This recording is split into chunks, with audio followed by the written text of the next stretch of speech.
तो आदाब, नमस्कार, गुड इवनिंग, सत श्रीकाल। एक बार फिर आप तमाम लोगों का स्वागत है क्राइम तक की कहानी के इस एपिसोड में। उम्मीद है पूरी फैमिली अच्छी होगी, अपना और अपनों का ख्याल रख रही होगी। संडे तक की मोहलत दी थी बंगाल की चीफ मिनिस्टर, पश्चिम बंगाल की चीफ मिनिस्टर ममता बनर्जी ने कोलकाता पुलिस को कि आपके पास संडे तक का टाइम है। आप उस ट्रेनी जूनियर डॉक्टर जिनका कत्ल हुआ, कत्ल से पहले रेप हुआ, उस पर मामले की इन्वेस्टिगेशन और जांच को पूरी कर लें, और अगर आप नहीं कर पाते हैं तो फिर ये केस सीबीआई को सौंप देंगे। तो ये बात कल हुई थी, कल ये ऐलान हुआ, लेकिन 24 घंटे के अंदर चीज़ें बदल गई। बहुत सारी पिटीशन कोलकाता हाई कोर्ट में पहुंची और आजकल कोर्ट और पॉलिटिक्स और सरकार बड़ा चल रहा है। तो फिर कोलकाता हाई कोर्ट ने ये फैसला सुनाया कि नहीं, जिस तरीके से चीज़ें चल रही हैं, जिस मेडिकल कॉलेज के प्रिंसिपल ने खुद इस्तीफ़ा दे दिया इस इंसिडेंट के बाद, उनको सरकार ने किसी और हॉस्पिटल का प्रिंसिपल बना दिया, कैसे, क्यों? तो फिर कोलकाता हाई कोर्ट ने कहा ना, कोलकाता पुलिस से ये केस वापस लीजिए और सीबीआई को मैं सौंप रहा हूँ। और हाई कोर्ट के आदेश से अब इस मामले की जांच सीबीआई को सौंप दी गई है। 3 हफ्ते बाद इसकी दोबारा सुनवाई होगी। उसी सीबीआई को ये केस सौंपा गया है। जिस सीबीआई ने आरुषि केस को हैंडल किया, जिस सीबीआई ने निठारी केस को हैंडल किया, जिस सीबीआई ने रिजवानुर रहमान केस को हैंडल किया, जो कोलकाता में एक लक्स घराने की मामला था और मर्डर केस, जिस सीबीआई ने सुशांत सिंह राजपूत के केस को हैंडल किया, और ये जो अभी तो 4 ही बानगी बताई आपको, इन केस का क्या हश्र हुआ है आप सब जानते हैं। अब वही सीबीआई इस मामले की जांच करेगी। तो ऊपर वाला खैर करे कि इस मामले की जांच कब पूरी होती है और कब चीज़ें सामने आती हैं। तब तक शायद हम सब कुछ तो भूल ही जाएंगे। ये तो रही पुलिस, पॉलिटिक्स, कोर्ट की बातें। अब फैक्ट्स की बातें करते हैं, जो हम लोगों का काम है क्राइम रिपोर्टर के तौर पर। जूनियर डॉक्टर का पोस्टमार्टम डॉक्टरों के एक पैनल ने किया। इन कैमरा ये पोस्टमार्टम हुआ क्योंकि मामला थोड़ा कंट्रोवर्शियल है और फिर शक भी हो रहा है कि स्टेट पुलिस हेरफेर कर सकती है, इसलिए सीबीआई को सौंपा गया। तो इन कैमरा ये पोस्टमार्टम हुआ, डॉक्टरों के पैनल ने किया और उस पोस्टमार्टम की रिपोर्ट आई है। पहले रिपोर्ट और उसके बाद पूरी कहानी।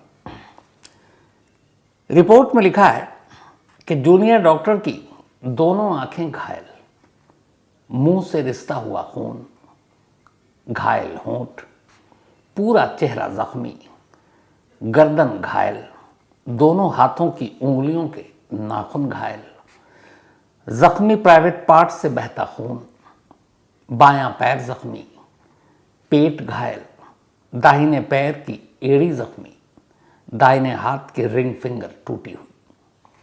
ये जख्मों की लिस्ट है। अगर इस लिस्ट की पूरी कहानी आपको सिलसिलावार सुना दूं तो कलेजा फट जाएगा, इसलिए उसे रहने दीजिए। अब ये जख्मों की लिस्ट तो आपने सुन ली। बहुत सारे लोगों के मन में सवाल था कि वो दोनों आंखों से खून क्यों रिस रहा था।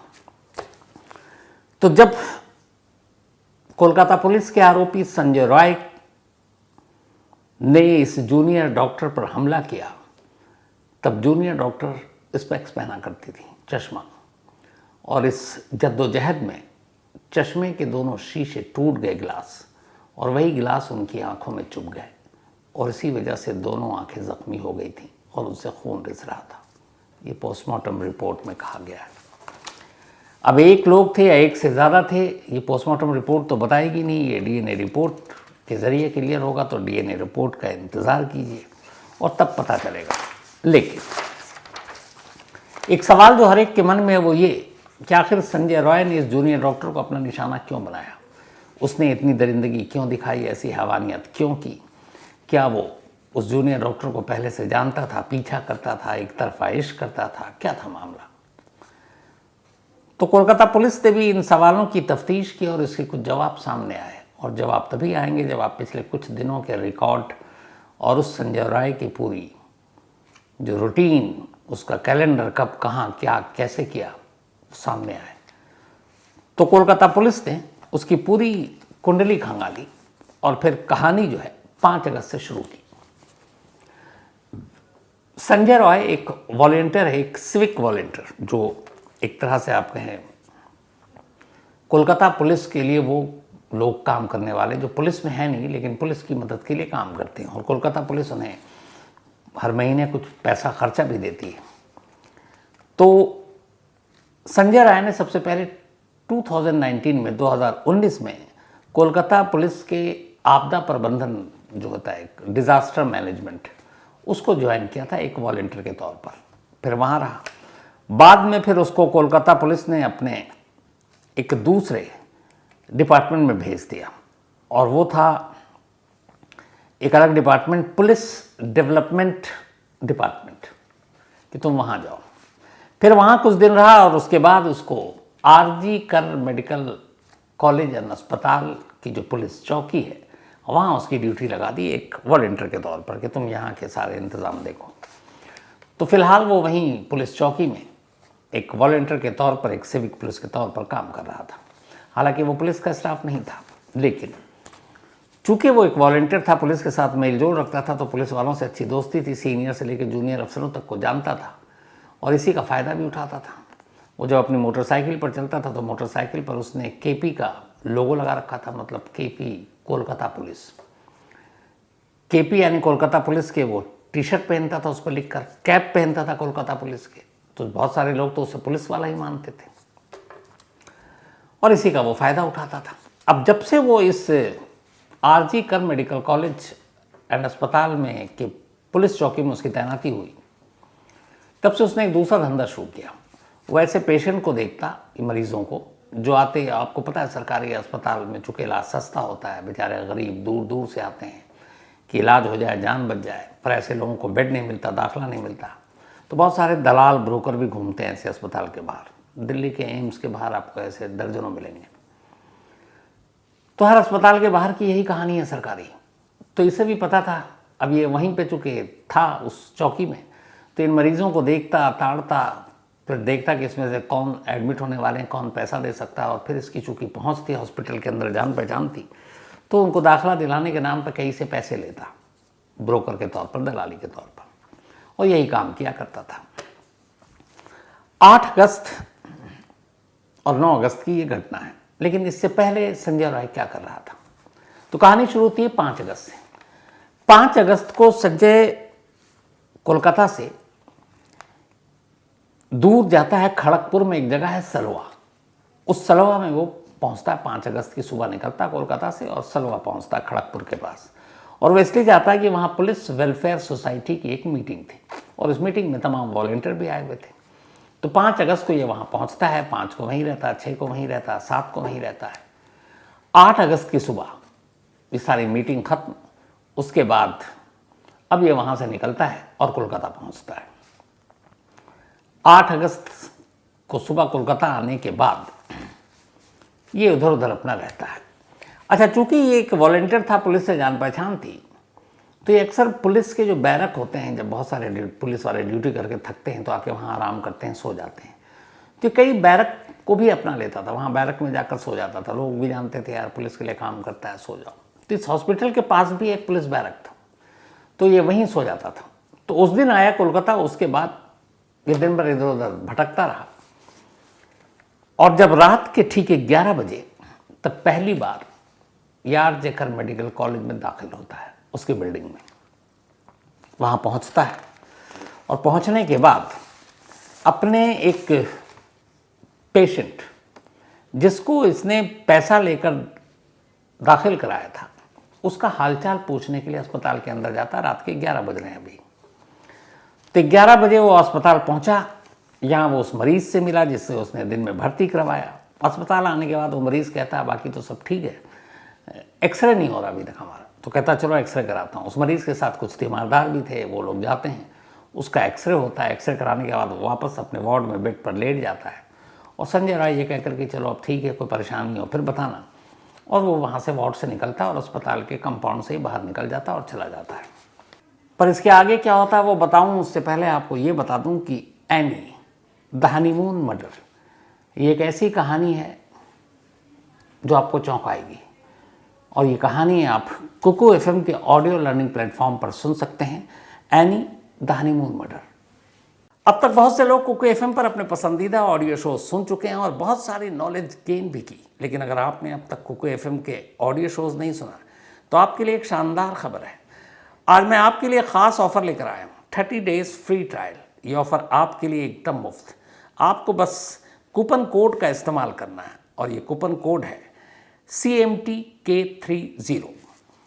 हम सभी स्क्रीन पर समय बर्बाद करते हैं और बाद में पछताते हैं। इसे हम डूम स्क्रॉलिंग कहते हैं। इसके बजाय कुकू एफएम का 30 दिन का फ्री ट्रायल आपके लिए एक बेहतरीन मौका है। इस दौरान आप अपने करियर, फाइनेंशियल गाइडेंस, नॉलेज को इम्प्रूव कर सकते हैं। इस 30 डेज फ्री ट्रायल में आप कुकू एफएम के 5000 प्लस शोज़ में से किसी भी शो को सुन सकते हैं, वो भी बिल्कुल मुफ्त। तो बिना देर किए अभी कुकू एफएम को डाउनलोड करें और कूपन कोड CMTK30 का इस्तेमाल करके इस ऑफ़र को अवेल करें। अपने दोस्तों और परिवारों को भी शानदार ऑफ़र के बारे में ज़रूर बताएं। याद रखें, after 30 days subscription plan will be activated. जब वो गया तो रात के करीब 11:30 बज रहे थे और 11 बजे वो आया था। इसके बाद लगभग 1.5 घंटे तक वो अस्पताल के बाहर रहता है। अब रात के 1 बज जाते हैं। 1 बजे संजय रॉय एक बार फिर से इसी आरजीकर अस्पताल में दाखिल होता है, रात के 1 बजे। अब तारीख 8 से 9 अगस्त हो गई है, क्योंकि 12 बज चुके हैं। तो 8 अगस्त की रात 11 बजे आया, 11:30 निकल गया और उसके बाद अब 9 अगस्त की रात आ गई। तो वापस वो 1.5 घंटे बाद 1 बजे रात को हॉस्पिटल में दाखिल होता है, हॉस्पिटल में आता है और इस बार वो एक दूसरे मरीज को देखने के लिए एक वार्ड में जाता है। इस मरीज को भी उसी ने भर्ती करवाया था और इस मरीज की सर्जरी थी नेक्स्ट डे, यानी कि जिस 9 अगस्त की रात पहुंचा उसी 9 अगस्त के दिन में। तो सर्जरी से पहले, ऑपरेशन से पहले जो सारी तैयारियां होती हैं वो हो रही थी और ये गया हालचाल पूछने के लिए कि सब ठीक है। थोड़ी देर उसके साथ रहा। फिर उसका एक तीमारदार था, उस तीमारदार जो उस मरीज़ का रिश्तेदार जिसका ऑपरेशन होना था, वो उसके साथ उस वार्ड से बाहर आता है और अब ये दोनों उसी आरजीकर हॉस्पिटल की बिल्डिंग के पिछले हिस्से में जाते हैं, जहाँ सन्नाटा है, सुनसान है, कोई नहीं है। पिछले हिस्से में जाने के बाद दोनों एक पत्थर जैसा एक टेबल सा बना हुआ था या टीला टाइप जो भी कहें, वहाँ दोनों बैठ जाते हैं और वहाँ बैठकर अब दोनों शराब पीते हैं। लगभग रात के 1:30-2 बजे थे जब इन्होंने शराब पीनी शुरू की। घंटा भर शराब पीते हैं। इसके बाद अब उस तीमारदार को अपने घर लौटना था, वो वहीं कहीं आसपास में ठहरा हुआ था। तो वो कहता मैं जा रहा हूँ। तो वो कहता ठीक है तुम रुको, मैं तुम्हारे लिए उबर बाइक कर देता हूँ। वो उसके लिए पैसे भी देता है और पैसे देने के बाद जब उबर बाइक बुक हो जाती है तो कहता अब तुम जाओ। अब वो तीमारदार शराब पीकर उसके साथ हॉस्पिटल की बिल्डिंग के बाहर चला जाता है। अब संजय रॉय अकेला है। रात के लगभग अब 3 बज चुके हैं। 3 बजने के बाद अब वो सोचता है कि कहाँ जाऊँ। फिर उसे लगता है कि चलो कहीं आराम करते हैं।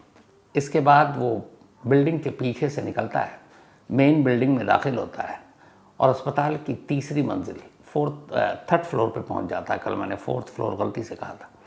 3rd फ्लोर पे पहुंचता है। ये चेस्ट डिपार्टमेंट का फ्लोर था और इसी फ्लोर पर एक सेमिनार हॉल था जिसमें करीब 40 कुर्सियां लगी हुई थी। हॉस्पिटल के छोटे मोटे जो फंक्शन, सेमिनार, लेक्चर होते उसी में होते थे। तब ये करीब रात के 3:15 बज रहे होंगे। ये 3:15 से 3:30 के दरमियान की बात है। ये पहुंचता है सेमिनार हॉल में। 3rd फ्लोर पे सन्नाटा, उस वक्त कोई नहीं। इसे लगा कि थोड़ा नशे में ज़्यादा है, चलो चल के थोड़ी देर कुर्सी पे सुस्ता लेते हैं। सेमिनार हॉल का दरवाज़ा खोलता है, धक्का देता है, वो खुला ही रहता है। अंदर दाखिल होता है। अंदर रोशनी थी, लाइट जल रही थी। इसकी नज़र सामने एक कुर्सी पर बैठी हुई एक डॉक्टर पर पड़ती है। ये वही जूनियर डॉक्टर थी। आंखें बंद थी। वो लगभग लग रहा था थोड़ी देर आराम करने के लिए आई, सोने के लिए आई, क्योंकि नाइट शिफ्ट थी।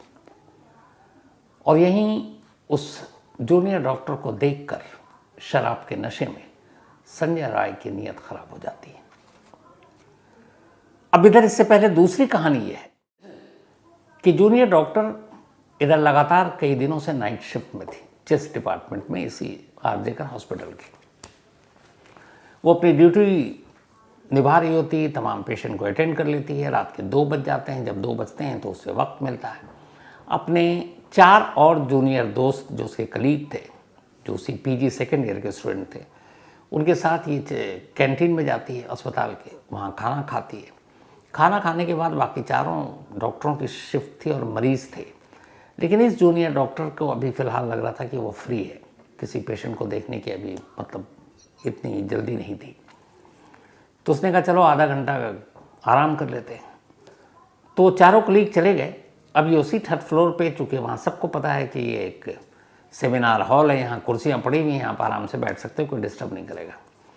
तो उसमें करीब 3 बजे सुबह, रात की देर रात 3 बजे उस सेमिनार हॉल में दाखिल हुई और एक कुर्सी पर बैठ गई, आंखें बंद कर ली, शायद नींद आ गई उसे। और इसी दौरान इधर दूसरी तरफ अब 2:15 बजे संजय राय उसके अंदर दाखिल होता है। दाखिल होने के बाद वो देखता है नीयत खराब होती है और अब वो जूनियर डॉक्टर के साथ ज़बरदस्ती करने की कोशिश करता है। लेकिन जूनियर डॉक्टर की जो कदकाठी थी वो ऐसा नहीं था कि बहुत आसानी से काबू पा लेता। अचानक जूनियर डॉक्टर के ऊपर जब हमला होता है, वो पूरी तरह से पूरे दमखम से लड़ती है, जद्दोजहद करती है और इसी में उसके तमाम जो ज़ख्म आते हैं, चेहरे पर खरोंचें आती हैं, वो मारता है, होंठ फट जाते हैं, धक्का मुक्की होती है, चश्मे पे हाथ पड़ता है, शीशा टूटता, आंखों में धंस जाता है। वो मुंह दबाता है ताकि शोर न मचाए, कोई बाहर ना सुन ले, तो मुंह दबाने की वजह से भी ज़ख्मी। फिर गले पे हाथ रखता है कंट्रोल काबू करने के लिए, उसे पता ही नहीं है कि गला दब रहा है या दब चुका है या जिंदा भी है कि नहीं। तो वो कोशिश करता है और वो लगातार उससे जूझती है, जद्दोजहद करती है, लेकिन कब तक। अब इतने सारे जख्म हो चुके थे, खून रिस रहा था, वो लड़ रही थी, दर्द बर्दाश्त कर रही थी, लेकिन आखिरकार जब तक वो होश में थी लड़ती रही, खुद की आबरू बचाती रही, लेकिन दर्द और ज़ख्म बहुत ज़्यादा थे। धीरे धीरे वो अपना होश खो बैठी, शायद नींद बेहोशी में चली गई और वहीं उस संजय राय को मौका मिला। अब ये अभी तक पता नहीं है, क्योंकि जो ज़ख्म के निशान मिले हैं वो एंटीमॉर्टम है, यानी कि मरने से पहले के हैं। लेकिन इसके बाद जो कुछ उसने किया वो क्या जिंदा रहते किया या मौत के बाद किया, ये बड़ा नाजुक सवाल है और अभी इस पर क्लियर शायद ही डॉक्टर बता पाएँ। डिटेल जब इन्वेस्टिगेशन होगी तब बता पाएंगे। तो खैर ये सब कुछ करने के बाद करीब 40 मिनट तक वो इस सेमिनार हॉल में रहा और ये 40 मिनट तक सब कुछ हुआ। 40 मिनट के बाद वो उसी सेमिनार हॉल के एग्ज़िट गेट से बाहर निकलता है। बाहर निकलकर हॉस्पिटल के बाहर आता है और कमाल ये कि वहाँ से कहीं इधर उधर नहीं भागता है। उसी हॉस्पिटल के करीब कोलकाता पुलिस के उसी बैरक में जाता है जहाँ वो अक्सर रहा करता था और उसी बैरक में जाकर बेफिक्र सो जाता है, जैसे कुछ हुआ ही नहीं है। अब उधर सो रहा है, इधर सुबह हुई 8:30 बजे स्टाफ ने देखा सेमिनार हॉल में एक बॉडी, पूरे अस्पताल में कोहराम मच गया, हंगामा मच गया। कोलकाता पुलिस पहुंची, मौके पर लाश थी, जूनियर डॉक्टर के लैपटॉप, मोबाइल और साथ में एक नेक बैंड, ब्लूटूथ। जितने भी उसके कुलीग थे डॉक्टर, उन सब के साथ उस ब्लूटूथ को कनेक्ट करने की कोशिश की गई, हुआ नहीं। इस बीच में एक टीम ने जब सीसीटीवी कैमरों को खंगाला उस सेमिनार हॉल के एंट्री और एग्जिट को, तब उसमें एक शख्स आता हुआ दिखाई दिया जिसके गले में नेक बैंड ब्लूटूथ था और फिर जाता हुआ। जो सीसीटीवी कैमरा था वो ये दिखा रहा था कि सेमिनार हॉल से संजय रॉय सुबह 4:37 पर निकला हॉस्पिटल के बाहर। हॉस्पिटल के गेट पे भी कैमरा था, वहाँ दिखाया 4:37 पर निकला है और सेमिनार हॉल से जब वो निकला है वो टाइम था 4:35। 2 मिनट उसे बाहर तक जाने में लगा। तो अब लोगों ने पहचान लिया कि भैया ये तो यही आरजी का हॉस्पिटल की चौकी में ही ये एक वॉलंटियर की तरह काम करता है कोलकाता पुलिस के लिए। तो पुलिस को फिर पता करने में मुश्किल नहीं हुआ कि वो रहता कहाँ है। पता चला कि बैरक में सोता है। पुलिस की टीम बैरक में पहुंची, वो उसे सोता हुआ मिला, उसे उठाकर लाई। पूछताछ से पहले उन्हीं में से एक पुलिस वालों ने उसका मोबाइल लिया और जो लाश के पास से जो नेक बैंड ब्लूटूथ मिला था उससे कनेक्ट किया। एक ही बार में कनेक्ट हो गया। सबूत अपने आप गवाही दे रहा था कि मौके से मिला ब्लूटूथ इसी के फ़ोन का है। आधा मसला हल हो गया था, बाकी पूछताछ हुई। फिर उस बैरक की पुलिस ने तलाशी ली। जब बैरक की तलाशी ली तो देखा कि इसने जो रात को कपड़े पहने थे वो सब धुले हुए हैं, हर चीज़ उसने धो दिया था। फिर उसके जूते पुलिस ने चेक किए, जूते के शोल में कुछ खून के धब्बे थे जो शायद उसकी नज़र नहीं पड़ी या वो फिर लापरवाह हो गया था, और वो निशान मिले, और वो निशान भी इस बात की गवाही थे कि ये मौके पर था। तो उस जूते को भी कब्जे में ले लिया गया, फॉरेंसिक जांच के लिए भेज दिया गया। अब कोलकाता पुलिस के हिसाब से तो यह मामला ओपन एंड शट केस हो गया है, लेकिन लोग सवाल ये कर रहे हैं कि क्या एक संजय राय अकेला उस जूनियर डॉक्टर पर काबू पा सकता था, ये साथ में और लोग हैं। अब ये डीएनए रिपोर्ट के बाद क्लियर होगा, क्योंकि जूनियर डॉक्टर और संजय राय दोनों के डीएनए सैंपल लैब में गए हैं। अगर इन दोनों के अलावा कोई और सैंपल मिलता है जूनियर डॉक्टर के प्राइवेट पार्ट से, तो फिर इसका मतलब है कि इन दोनों संजय के अलावा कोई और भी शामिल हो सकता है। लेकिन अब कोलकाता पुलिस इस केस को आगे दर्ज करेगी नहीं। केस डायरी अब सीबीआई को देना है। कोलकाता हाई कोर्ट ने कह दिया अब सीबीआई शायद आज शाम या कल तक इस केस को टेक ओवर कर लेगी।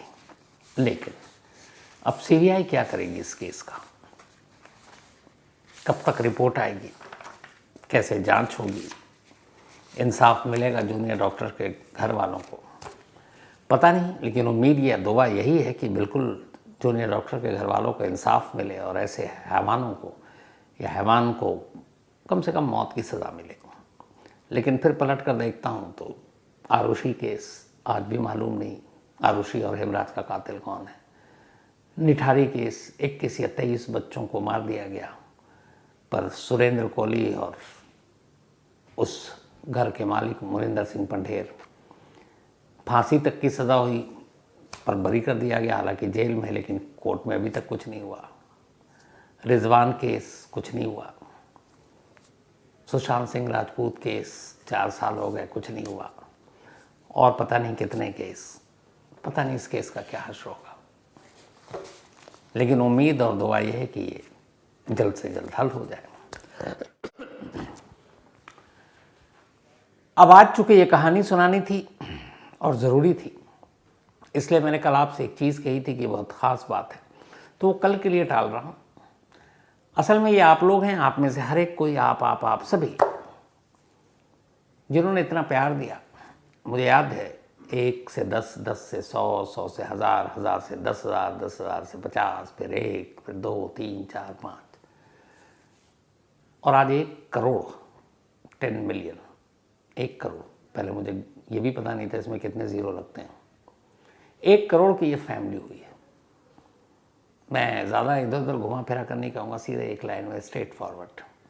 ये सिर्फ आप लोगों की वजह से, क्योंकि आप लोगों ने इतना प्यार दिया, क्या क्या रिश्ते बनाए, उन रिश्तों को निभाया, डांटा, गलतियाँ बताई, तारीफ भी की। मतलब सच कहूँ तो मुझे कभी ये लगा ही नहीं कि मैं अनजान लोगों को कुछ सुनाता हूँ। ऐसा लगता है जैसे आप में से हर एक सुनने वाला मेरे अपने घर का है, मेरा बहुत करीबी है। वो जिसके साथ मैं कुछ भी बात कर सकता हूँ, शेयर कर सकता हूँ, वो जिसके सामने मैं गलतियाँ कर सकता हूँ, वो जिसके सामने मैं कुछ मांग भी रख सकता हूँ। हालांकि एक चीज़ ये भी मैंने सीखी, मुझे याद है जब शुरुआत की थी, शायद 5-10 हज़ार ही हमारे फैमिली मेम्बर होंगे उस वक्त, तो मैं कहता था कि प्लीज़ आप क्राइम तक को सब्सक्राइब करें, लाइक करें, शेयर करें। तो मुझे उसी वक्त 4-5 मेल आए, शायद मैंने कहीं नाम नोट करके रखा होगा, अगर मिल गया तो मैं ज़रूर सुनाऊंगा। तो उन सभी ने एक लाइन कही थी कॉमन कि सर प्लीज़ आप सब्सक्राइब करने के लिए मत बोला कीजिए, बड़ा बुरा लगता है आपके मुंह से सुनकर। पता नहीं क्या हुआ, मैंने उसको पढ़ा और मुझे भी बहुत अजीब लगा, लेकिन मैंने देखा कि पूरी दुनिया तो कहती है कि यार सब्सक्राइब करो, लाइक करो, शेयर करो। तो मैं बोलता हूँ तो क्या गलत है, लेकिन फिर लगा नहीं, वो शायद एक दूसरा रिश्ता है यहाँ, शायद एक फैमिली वाला रिश्ता, और इसीलिए मैं क्राइम तक फैमिली मानता हूँ। वो दिन है, आज का दिन है। मुझे नहीं लगता पिछले 3-4 सालों में कभी आपने मेरे मुंह से सुना होगा कि आप क्राइम तक को सब्सक्राइब कीजिए। मैंने फिर कभी नहीं बोला, वो इसलिए कि मेरा भरोसा था कि फैमिली है, फैमिली से कुछ और बातें कर लो यार, ये सब नहीं। तो ये आपका भरोसा, आपका प्यार है।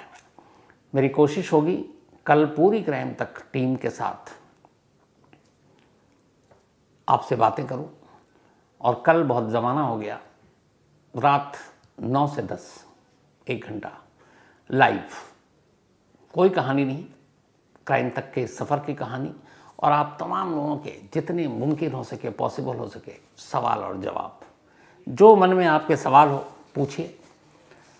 शॉर्ट में जवाब देकर हर एक के ज़्यादा से ज़्यादा सवाल लेने की कोशिश करूँगा, लेकिन हाँ, कल 9 से 10 पक्का यही करूँगा। और एक बार फिर से दिल से आप तमाम लोगों का शुक्रिया, क्योंकि आप हैं तो हम लोग हैं, आप हैं तो ये सारे आंकड़े हैं, फिगर हैं, लेकिन मोहब्बत से बड़ी कोई चीज़ नहीं। तो थैंक यू सो मच आप तमाम लोगों का। पहले कई लोग कहते थे क्राइम तक फैमिली बहुत बड़ी हो गई, अब मुझे लगता है 1 करोड़ फैमिली। अगर कभी 1 करोड़ फैमिली मतलब क्या बोलूँ, तो इसलिए कुछ नहीं बोलूँगा। कल रात 9 से 10 लाइव सवाल जवाब। लेकिन कहानी ख़त्म करूँ उससे पहले वही अपना आज सिलसिला जो अपना चला आ रहा है। शिवेंद्र श्रीवास्तव हमारे पुराने कुलीग हैं, अब कहीं और हैं, इनका आज जन्मदिन है। Shivendra, happy birthday. ये अब भी हमारे ही एक तरह से फैमिली मेम्बर हैं, टीम मेम्बर हैं, बेशक अलग चैनल में है, लेकिन रिश्ता वही है।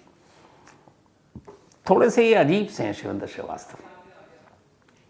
जया जो इनकी वाइफ हैं, उनसे भी मैं बात करता हूँ तो यही लगता है, एक तो बहुत जल्दी मतलब उतावले टाइप एक शब्द होता है ना, वो हो जाते हैं। किसी चीज़ के पीछे पड़ना तो एकदम वैसे ही हो जाते हैं। कभी कभी लगता है कि भाई इस दुनिया का ही नहीं, लेकिन फिर भी प्यारा है, अच्छा है।